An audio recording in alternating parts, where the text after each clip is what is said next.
Hello everyone, this is Scott Lowe from Activision, and I am here with Dan Bunting. Thank you, Dan, for joining me. Absolutely. Now, you are the game director on multiplayer for Black Ops 3. And one of the biggest things about multiplayer in Black Ops 3 is the new movement system. Can you give us a little background on that? Yeah, so I mean, it starts with a very basic change, which is we have unlimited sprint, so you don't have to have extreme conditioning perk anymore to get unlimited sprint. It's just a core part of our game, and that's really to allow players the ability to maintain momentum as they traverse the environment. So we basically want to put players in situations where their pace and the flow of their combat is really designed around the map itself, not designed around the mechanics of things that might slow them down. So if you're going to slow down, it's because you've made a decision to slow down because you came to a cover spot and you want to post up on that cover spot, rather than I'm slowing down because I only had 3 seconds of sprint, you know? So we basically want to keep that momentum carrying through. So that's where it starts. Then we have the power slide. The power slide is the ability to, basically you get a boost of slide. And you're always going to slide if you press and if you tap the crouch button while you're running. But you know, there is a certain amount of limit to how far you can slide based on how much thrust you have. So the power slide is specifically when you have a thrust in your meter and you crouch and you're just going to go into a nice long slide. Well, and from jumps as well, which is probably one of my favorite things, is you could just slide right into it. So everything is designed to be chained together.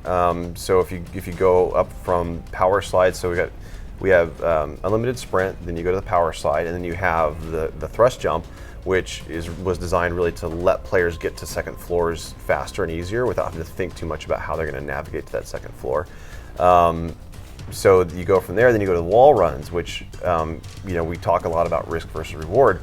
Wall run is a mechanic that we've designed deliberately into the maps as pathways. So it's not like every single thing in the map is something that you're going to be wall running on. We've done put a lot of effort into actually designing wall runs into the maps as paths that have risk versus reward to them. So if you want to get from point A to point B faster, for example, one of our maps, there's a wall run that's highly exposed to the center, which is the most heavily contested area of the map. So there's a lot of gun battles going on there.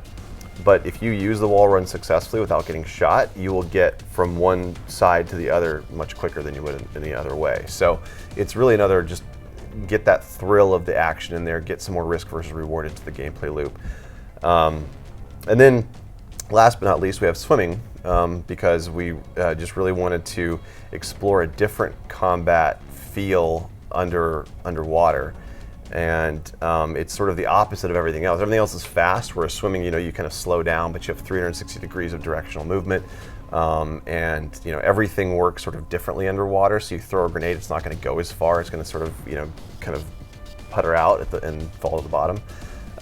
So it's definitely it's just a completely different combat experience when you're underwater. Well, yeah, and then in what we've seen, there are objective points underwater. Like there's it definitely has more than just a particular pathway. It can actually be a destination in and of itself. Oh, definitely. Yeah. Well, I'm really excited to play more of it. I've loved everything I've tried, but yeah, this is just the beginning for Black Ops 3. So thank you so much, Dan. I appreciate it. And for all things Call of Duty Black Ops 3, be sure to stay tuned to Activision Games Blog.